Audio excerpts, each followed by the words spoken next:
반갑습니다. 1618 선교회 유재도 선교사입니다. 어느덧 8월이 지나가고 오늘은 9월의 첫 번째 주일이 되었습니다. 여러분 꼭 기억하십시오.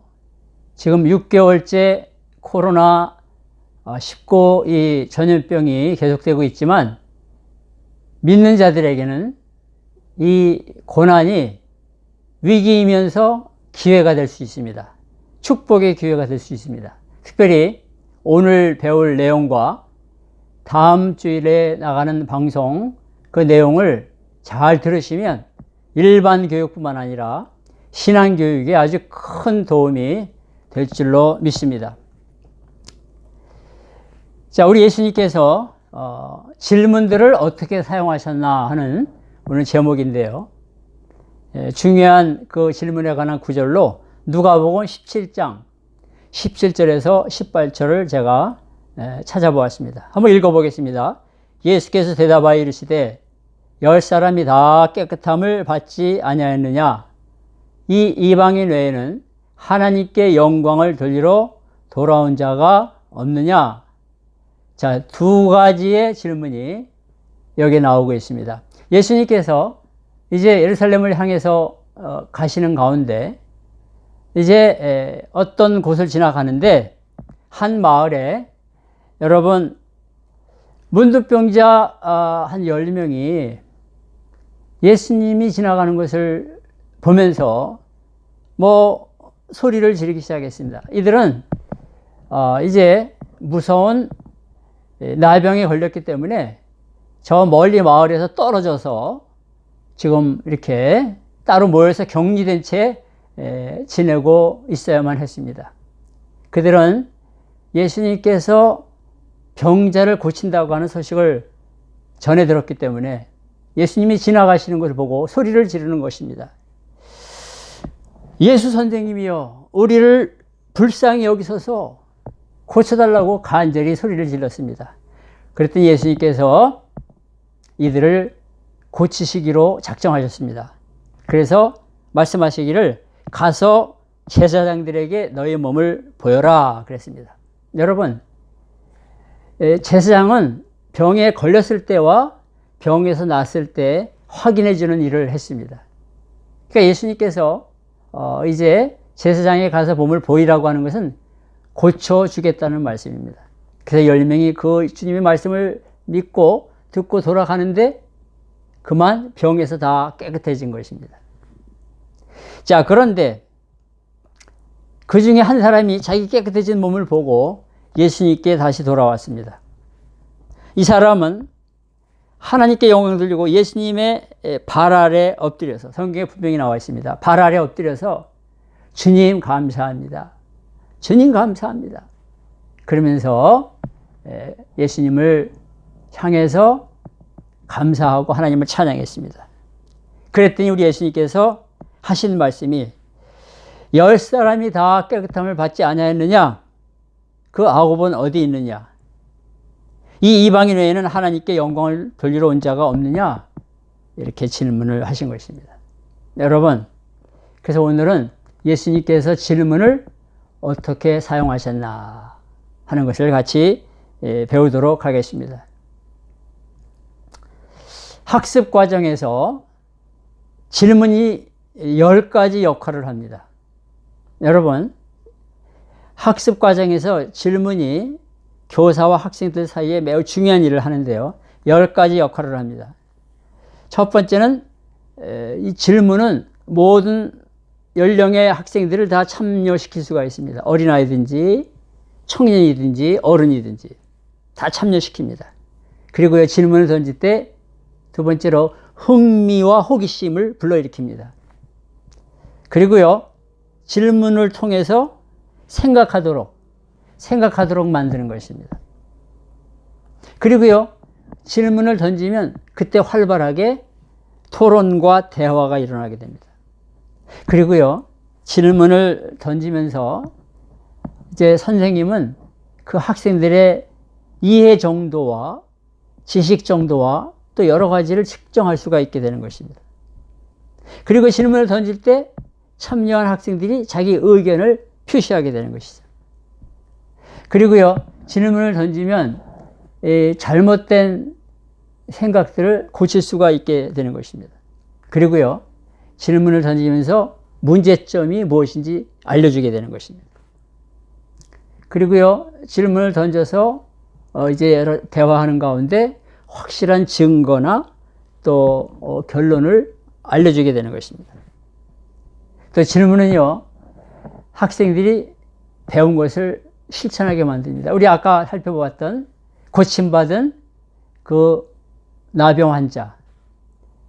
여러분, 그때 질문을 던지죠. 다른 9은 어디 있느냐? 그래서 오늘날 그 질문이 감사에 대해서 굉장히 귀한 자료가 되는 것입니다. 실천하게 만드는 것이죠. 자, 그런데요, 어느 기관에서 교사들이 일반 학교나 뭐 성경학교나 모든 걸 통틀어서 조사를 해봤습니다. 어떤 질문을 하는가 조사를 해봤더니 60%가 단순하게 사실을 기억하도록 요구하는 겁니다. 예를 들면요, 하루는 몇 시간이지? 그러면 손 들고 대답할 거예요. 24시간입니다. 이거는 사실을 그냥 알려주는 거예요. 그런 질문을 던지는 것입니다. 자, 그런데 20%만이 질문을 통해서 생각하도록 만드는 것이죠. 예를 들면요, 오늘 하루 지나면서 너희들 감사한 일이 뭐가 있었니? 그럼 생각해 보게 되는 거예요. 그리고 감사한 일을 찾게 되는 것이죠. 근데 나머지 20%는 그냥 형식적인 질문이에요. 어제 하루 어떻게 지냈니? 그냥 형식적으로, 사실은 뭐 알고 싶은 마음은 없어도 그냥 형식적으로 던지는 질문에 불과한 것입니다. 그래서 이렇게 질문을 정말 의미 있게 던지는 것이 약하다, 그렇게 말하고 있습니다. 여러분, 교사들이 질문을 결국은 잘 만드는 자입니다. 근데 예수님은요, 아주 훌륭한 질문을 던지시는 분이었습니다. 영어로 한번 제가 읽어보겠습니다. Jesus was a magnificent question maker. 정말 놀라운 교육학적인 방법을 주님은 벌써 2000년 전에 쓰신 것입니다. 주님은 상황에 따라서 적절한 질문을 던지셨습니다. 그리고 아주 명쾌하고 직접적인 그런 목적이 있는 질문을 던지셨습니다. 그리고요, 질문을 통해서 주님은 그 가르치는 것을 아주 생동감 있게, 흥미 있게, 살아있게 만드신 것입니다. 오늘 그것을 좀 자세히 배우겠습니다. 여러분, 예수님께서 얼마나 많은 질문을 하셨을까 한번 생각해 보셨습니까? 이 시간 한번 생각해 보시기 바랍니다. 학자들마다 조금씩 다릅니다. 그런데 이 로이즈쿠라고 하는 이 책의 저자는 예수님께서 하신 질문은 225개 그렇게 된다고 말하고 있습니다. 근데 이제 총 숫자는 304개입니다. 그런데 중복되는 걸 피하면 225개의 질문을 사복음서에서 던지신 겁니다. 마태복음에 90개, 마가복음에 61개, 누가복음에 96개, 요한복음에 51개. 그래서 총 304개인데 중복되는 걸 피하면 225개입니다. 놀랍죠? 이 책에, 여러분, 이 책의 끝부분에는 이 질문이 다 이제 기록이 되어 있습니다. 그런데요, 예수님은 도대체 그러면 누구에게 질문을 던지셨나? 이것도 다 분석에 놓았습니다. 제자들, 12제자들에게 주로 던지신 질문이 64개입니다. 그리고 개인 또는 몇 명의 소수 무리들에게 던진 것이 62개. 그리고요, 여러분 놀라지 마십시오. 예수님을 비방하고 예수님을 불신하고 예수님을 대적하고 죽이려는 자들에게 50개의 질문을 던지셨습니다. 그리고 많은 무리들에게 49개의 질문을 던지신 것입니다. 자, 그런데 어떤 종류의 질문을 하셨는가? 한 15가지로 이 로이 주크 이 학자가 분석을 해 놓았습니다. 내용을 요구하거나 사실을 상기시키는 질문을 하셨습니다. 이따가 다시 한번 하나씩 살펴보겠습니다. 그리고요, 대화를 위한 질문을 하셨습니다. 또 질문을 던지면서 사실과 반대되는 것을 지적하기 위해서 질문을 던지셨습니다. 그리고 예수님께서는요, 동의를 얻기 위해서 질문을 던지셨고요. 또 믿음의 표현을 하도록, 믿음을 나타내도록 질문을 던지셨습니다. 그리고 의견을 표현하도록, 생각과 욕구를 표현하도록 질문을 던졌습니다. 그리고요, 얼마나 믿음과 얼마나 헌신이 있나 확인하기 위해서 질문을 던지셨습니다. 또 예수님의 질문은 생각이나 사고, 여기서 사고라고 하는 것은 reflection, 깊게 생각하는 것을 이렇게 높여주기 위해서 질문을 던지셨습니다. 그리고 아까도 말씀드렸지만 대적하는 자들, 비판하는 자들의 잘못을 설득시키기 위해서, 알리기 위해서 질문을 던지셨고요. 또 그냥 단순하게 질문을 깨우쳐 주시기 위해서 질문을 던지셨습니다. 잘못을 깨우쳐 주기 위해서 질문을 던지셨습니다. 그리고 감정을 표출하기 위해서 질문을 던지신 겁니다. 또 동기를 모색하기 위해서, 양심의 가책을 좀 느끼도록 하기 위해서 질문을 던지셨고요. 주님께서 요점을, 결론을 제시하기 위해서 질문을 던지셨고, 아주 중요한 건데요, 들은 말씀, 진리를 적용하도록, 어플라이 하도록 도전하기 위해서 질문을 던지셨습니다. 저는 이 질문에 대한 이 공부를 이번에 다시 하면서 예수님은 참 위대하신 분이다, 위대하신 선생님이다라고 하는 것을 다시 깨달았습니다. 여러분, 주님은 얼마든지 명령만 내리실 수 있는 분입니다. 이거 하라, 저거 하라, 그럴 수 있는 하나님이셨습니다. 그런데도 예수님께서 질문을 던지시면서 이렇게 시간을 주시고 찬스를 주시고 또 한번 생각하게 해주시고 또 이렇게 명확하게 들어가도록 진리가 선포되도록 하신 것을 볼 때 참 놀라운 선생입니다. 그래서 오늘 우리가 성경을 읽으면서 또 오늘 이 공부를 하면서 질문을 던지시는 하나님의, 주님의 음성을 듣는 저와 여러분이 꼭 돼야 되겠습니다. 첫 번째, 내용을 요구하거나 사실을 상기시키기 위해서 질문을 던지셨습니다. 여러분, 주님께서 뭔지 몰라서 질문을 던지시는 게 아닙니다. 이에 물으시되 내 이름이 무엇이냐? 이르되 내 이름은 군대니 우리가 많음이니이다. 여러분, 거라사에 귀신 들린 사람이 있었습니다. 예수님께서 이 사람이 너무 불쌍하고 너무 비참하게 살아가니까 고쳐주시는 겁니다. 밤낮 무덤에서, 산에서 소리 지르며 돌로다가 자기의 몸을 해치고 있는 비참한 귀신 들린 사람이었습니다. 예수님께서 그래서 명령을 내리십니다. 더러운 귀신아, 그 사람에게서 나오라. 그러면서 던지신 질문입니다. 내 이름이 무엇이냐? 여러분, 예수님께서 전지전능하신 분인데 이름을 몰라서 물어보시는 게 아니에요. 이 하시는 일을 상기시키기 위해서, 분명히 보여주시기 위해서 질문을 던지시는 겁니다. 혈루증을 앓는 여인이 예수님의 옷자락에 손을 대었습니다. 예수님께서 가던 길을 멈추고 뒤돌아서서 물어보십니다. 누가 내 옷에 손을 대었느냐? 예수님이 몰라서 물으시는 게 아니에요. 다 알고 계셨는데 주님이 치유하시는 사실을 다시 상기시키기 위해서, 확인시켜주기 위해서 질문을 던지시는 겁니다. 이런 것들이 성경에 나오고 있습니다. 대화를 증진시키기 위해서 질문을 던집니다. 여러분, 주님께서 이제 엠마오로 가는 두 명의 제자들을 뒤로 다가서셔서 그들과 같이 대화하면서 길을 걸어갑니다.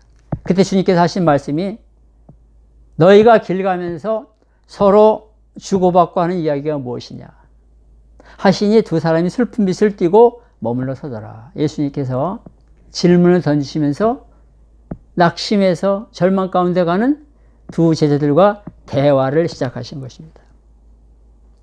여러분, 이런 게 또 성경에 또 나오죠. 부활하신 후에 고기를 잡고 있는 11명의 제자에게 주님이 다가가셨습니다. 11명의 제자에게 주님이 물어보십니다. 얘들아, 너에게 고기가 있느냐? 주님이 고기가 있는 거 없는 거 몰라서 물으시는 게 아니죠. 대화하기 위해서. 그러니까 제자들이 대답합니다. 없나이다. 이제 그러면서 대화가 시작이 되는 거예요. 자, 그 다음에 사실과 반대되는 것을 지적하기 위해서 질문을 던지십니다. 네. 질문을 던지면서 이제 사실이 아닌 것을 깨우치게 만드시는 거죠. 너희 중에 누가 아들이 떡을 달라는데 돌을 주며 생선을 달라는데 뱀을 줄 사람이 있겠느냐? 없죠. 절대 없죠. 그러면서 이제 주님이 진리를 증거하시는 것입니다. 성경에 또 이런 비슷한 말씀들이 나옵니다. 마태복음 11장 7절에서 9절을 보면 너희가 무엇을 보려고 광야에 나갔더냐? 바람에 흔들리는 갈대냐? 그러면 너희가 무엇을 보려고 나갔더냐? 부드러운 옷 입은 사람이냐? 그러면 너희가 어찌해 나갔더냐? 여러분, 이것은 세례 요한에게 이제 집중을 시키려고 주님께서 질문을 연달아 던지신 것입니다. 또 동의를 구하기 위해서 예수님께서요, 질문을 던지시면서 사람들이 받아들이도록, 동의하도록 던지시는 것입니다. 예수께서 이르시되 너희 중에 어떤 사람이 양 한 마리가 있어 안식일에 구덩이에 빠졌으면 끌어내지 않겠느냐? 여러분, 질문을 던졌죠? 듣는 사람들이 맞습니다. 우리 다 끌어낼 겁니다. 그러면서 동의하게끔 만드는 겁니다. 비슷한 질문인데요. 너희 생각에는 어떠하냐? 만일 어떤 사람이 양 100마리가 있는데 그 중에 하나가 길을 잃으면 그 99마리를 산에 두고 가서 길 잃은 양을 찾지 않겠느냐? 그렇죠. 찾아야죠. 동의를 끌어내기 위해서 질문을 던지시는 겁니다. 이건 굉장히 중요한 건데요. 믿음을 나타내도록, 표현하도록 이제 질문을 던지시는 겁니다. 베다니에 사는 마리아, 마르다, 나사로가 있죠. 이제 마르다에게 유명한 질문을 던지십니다. 나는 부활이요 생명이니 나를 믿는 자는 죽어도 살겠고 무릇 살아서 나를 믿는 자는 영원히 죽지 아니하리니 이것을 내가 믿느냐? 부활을 믿느냐? 그러니까 이 질문을 던졌을 때 믿나이다 라고 대답하죠. 여러분, 예수님께서 오늘도 여러분과 저에게 내가 부활을 믿느냐? 말씀하고 계시는 것을 들으시기 바랍니다. 12제자에게 예수님께서 물어보십니다. 너희는 나를 누구라고 하느냐? 너희는 나를 누구라고 하느냐? 이런 질문들이 성경에 나와 있습니다. 믿음은 자꾸 표현해야 되는 것이죠. 6번째, 주님의 질문은 의견이나 표현을 읽어주기 위해서. 저는 이 예수님의 질문을 참 개인적으로 좋아합니다. 아주 주님이 기가 막히신 분이에요. 길을 걸어가다가 여러분 처음에 던지는 질문은 대답하기 쉬운 질문을 던지십니다. 의견을 나타내기 쉬운 질문을 던지십니다. 사람들이 인자를 누구라고 하느냐? 인자는 예수님이죠. 사람들이 예수님에 대해서 뭐라고 말하느냐? 그러니까 세례요한이라고 말합니다. 엘리야라고 말합니다. 예레미야나 또 선지자 중에 한 사람입니다. 그렇게 말합니다. 그래서 이번에 한 단계 깊은 질문을 던지시죠. 그러면 너희는 나를 누구라고 하느냐? 여러분, 첫 번째 질문보다 차원이 깊어졌습니다. 의견을 나타내도록, 개인의 의견을, 예수님에 대해서. 그랬더니 베드로가 딱 손을 들고 하는 말이 뭐라고 말합니까? 주는 그리스도시요 살아계신 하나님의 아들입니다. 아주 100점짜리 대답을 한 거예요. 예수님께서 아주 기뻐하시면서 반응하신 것을 볼 수가 있습니다. 의견 또 표현을 나타내도록 질문을 던지시는 겁니다. 또 질문을 던지신 목적은 믿음 혹은 영적인 헌신을 입증하거나 확인하기 위해. 여러분, 이 사복음서 중에서요, 이 요한복음은 예수님의 하나님 되심, 신성을 아주 강하게 강조하고 있습니다. 근데 마지막에 요한복음 21장 15절에서부터 17절에 예수님께서 베드로에게 묻습니다. 요한의 아들 시몬아, 내가 이 사람들보다 나를 더 사랑하느냐? 하시니 이르되 주님 그러하나이다. 내가 주님을 사랑하는 줄 주님께서 아시나이다. 이르실 때 내 어린 양을 먹이라 하시고. 근데 21장 16절에서도 똑같은 질문을 하십니다. 두 번째 이르실 때 요한의 아들 시몬아, 내가 나를 사랑하느냐? 또 세 번째도 17절에 똑같은 질문 던지십니다. 요한의 아들 시몬아, 내가 나를 사랑하느냐? 세 번 똑같은 질문 던지십니다. 어떤 학자들은 그럽니다. 왜 세 번 던졌을까? 똑같은 질문을.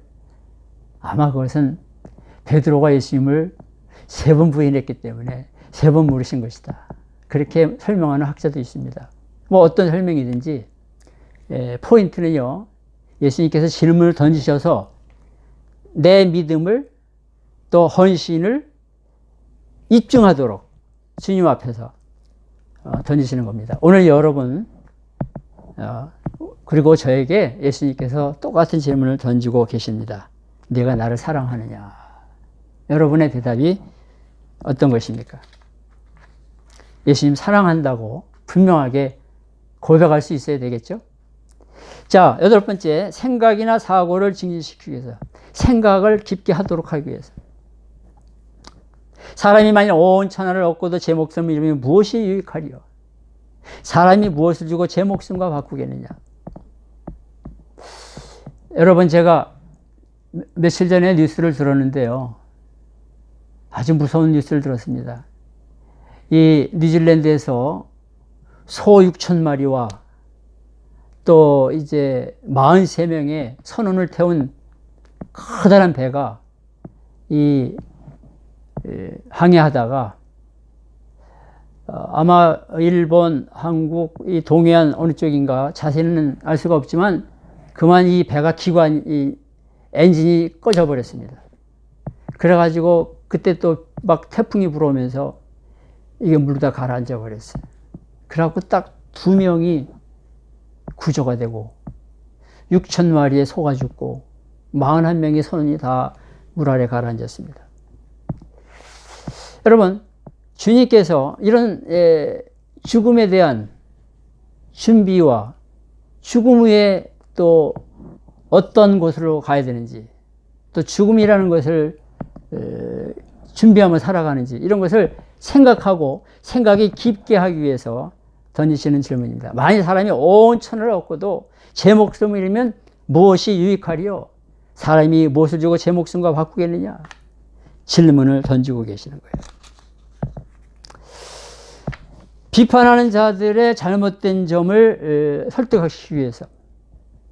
여러분, 마태복음 12장 27절에 주님이 이 서기관과 바리새인들의 비난에 대답하십니다. 내가 바알세불을 힘입어 귀신을 쫓아내면 너희 아들들은 누구를 힘입어 쫓아내느냐? 그러므로 그들이 너희의 재판관이 되리라. 주님께서 질문을 던지시면서 상대방의 잘못과 허물을 깨닫도록 하시는 겁니다. 비슷한 건데요, 잘못을 깨우쳐주기 위해서 예수님께서 이제 배를 타고 제들과 같이 갈릴리 호수를 건너가고 계셨습니다. 여러분, 갈릴리 호수는 갑자기 광풍이 불어오는 그런 호수죠. 주님께서 배 안에서 잠들고 계셨는데 갑자기 태풍이 몰아쳤습니다. 그리고 막 물이 배 안으로 들어왔습니다. 그때 제자들이 주무시는 예수님을 흔들어 깨웁니다. 주님, 우리가 죽게 되었습니다. 우리를 좀 살려주십시오. 그랬을 때 예수님께서 이제 바람과 물을 잔잔하게 하시고 제자들에게 질문하십니다. 너희의 믿음이 어디 있느냐? 여러분, 오늘 이 코로나라는 광풍이 불어오고 있는데 이러한 때 여러분의 믿음이 식어지고 그 다음에 믿음이 떨어지면 주님께서 물어보실 겁니다. 너의 믿음이 어디 있느냐? 그래서 잘못을 깨우쳐 주시는 거예요. 또 감정을 표출하기 위해서 질문을 던지십니다. 주님께서 이제 아이가 회당장의 집에 아이가 죽었는데 주님께서 그곳에 도착하셨습니다. 그때 사람들이 막 이제 울고 슬퍼하고 하니까 주님께서 이제 질문을 하십니다. 너희가 어찌하여 떠들며 우느냐? 이 아이가 죽은 것이 아니라 잔다 하시면서 말씀하시는 거예요. 여기서 주님께서 그 마음에 정말 비통함과 그런 것들을 질문으로 이제 나타내시는 거죠. 내가 왜 그러느냐? 그러면서 주님께서 그 방에 들어가셔서 어린아이를 손을 잡고 달리다굼 하면서 살려내십니다. 동기를 모색하기 위해서 질문을 던지십니다. 서기관과 바리새인들에게 주님께서 말씀하십니다. 예수께서 그들의 악함을 아시고 이르시되 외식하는 자들아 어찌하여 나를 시험하느냐. 주님께서 그들의 악한 동기를 이제 공격하는 질문인 것입니다. 무서운 말씀이죠. 양심의 가책을 좀 깨달으라고 질문을 던지십니다. 마태복음 23장에서 주님께서 화하실진저 이렇게 말씀하시는 것을 반복하십니다. 그러면서 결론적으로 하십니다. 뱀들아 독사의 새끼들아 너희가 어떻게 지옥의 판결을 피하겠느냐? 무서운 질문이죠. 엄숙한 질문이죠. 그래서 양심의 가책을 깨닫도록 하십니다. 요점을 제시하는 겁니다. 핵심을 알려주시는 거예요. 주님께서 말씀하시죠. 너희가 이 모든 것을 보지 못하느냐? 내가 진실로 너에게 이르노니 돌 하나도 돌에 남지 않고 다 무너뜨려지리라. 주님께서 장차 일어날 일을 이렇게 말씀하시는데 질문을 던지시죠. 요점의 제시입니다. 마지막으로요. 주님께서 중요하다고 말씀을 드렸는데요. 배운 진리를, 들은 진리를 생활 속에서 실천하도록, 적용하도록 질문을 던지십니다. 여러분, 누가복음 10장에 유명한 선한 사마리아 사람의 비유가 나오죠. 앞에 이야기는 다 아실 거예요. 사마리아에 어떤 사람이 이제 길을 가다가 강도를 만나 다 죽게 되는데 거기에 제사장도 지나가고 레위인도 지나가고 그리고 한 사람 사마리아 사람이 지나가는데 사마리아 사람이 그 사람을 이제 살려내죠. 끝까지 책임을 지죠. 그 비유를 다 말씀하시니 주님께서 질문을 던지십니다. 내 생각에는 이 세 사람 중에 누가 강도 만난 자의 이웃, 네이버가 되겠느냐? 여러분, 그래서 주님께서 이제 대답을 찾고 실천하도록 이렇게 질문을 던지시는 겁니다. 자, 그래서 오늘요, 예수님의 질문들이 이렇게 15가지 목적으로 던져지는데, 요거는 우리가 깊게 들어가지는 않겠습니다. 여러분들이 성경을 찾아보시면 되는데요. 2개의 질문이 연달아 나오는 데가 있습니다. 3개의 질문이 연달아 이어서 나옵니다. 또 4개의 질문이 연달아 나오는 데가 2군데 있습니다. 5개의 질문이 연달아 나옵니다. 여러분 생각해 보세요. 질문이 막 이렇게 연달아 나오는 거는 왜 그럴까요? 그거는 주님의 가르침을 강조하는 겁니다. 주님의 말씀을 강하게 말씀하고 있는 거예요. 넘어가고요. 자, 오늘 이제 예수님에게서 그러면 배울 수 있는 질문 기술이 무엇인가? 오늘 요약이면서 결론입니다. 여러분, 우리가 예수님에게서 질문을 이제 배우는데요. 첫 번째, 도전이 되는 질문들을 하라. 신앙교육, 또 성경 공부, 이런 것을 할 때 도전이 되는 질문들을 하라는 것이죠. 아무 질문이나 하는 것이 아니라, 예? 단순히 지식을 알고 지식을 나누는 정도가 아니라 진리를 적용하고 살아갈 수 있도록 질문을 던지는 거예요. 그 다음에 질문이 명확하도록 너무 애매모호한 질문들을 던지지 말라는 것이죠. 그 다음에 세부적이고 간결한 질문들, 너무 광범위한 질문 던지지 말고 아주 narrow down, 아주 좁은 포인트로 질문을 던지라는 것이죠. 그 다음에요, 다양한 질문들을 던져보라는 것입니다. 그리고 이건 중요한 건데요. 질문을 할 때 상대방을, 질문을 받는 사람들을 존중하고 또 이렇게 귀하게 여기고 인정하면서 질문을 던지라는 것이죠. 상대방을 업신여기거나 비웃거나 이런 식의 질문을 결코 던지지 말라는 것이죠. 그 다음에 좋은 질문을 던지도록 늘 연구하고 질문을 던지라는 거예요. 그저 생각 없이 그냥 뭐 형식적으로 또는 시간을 때우는 식으로 질문을 던지는 것은 오히려 역효과가 나는 것입니다. 그 다음에 질문을 통해서 학생들이 서로 자신의 생각을 표현할 수 있도록 격려하라는 것입니다. 그래서요, 질문을 잘 던지는 것이 잘 가르치는 것이다라는 것이죠. 제가 책 한 권을 또 소개하고 마치겠습니다. 이런 책입니다. 예수님의 위대한 질문. 한국의 목사님 한 분이 쓰신 책인데요. 몇 년 전에 제가 책을 구입을 해서 아주 은혜 받으면서 읽었습니다. 예수님께서 하신 질문 12가지, 이제 10가지는 복음서에 나오는 거고 2가지는 이제 복음서 바깥에서 뽑았는데요. 그 질문을 던지면서 설교를 한 좋은 책입니다.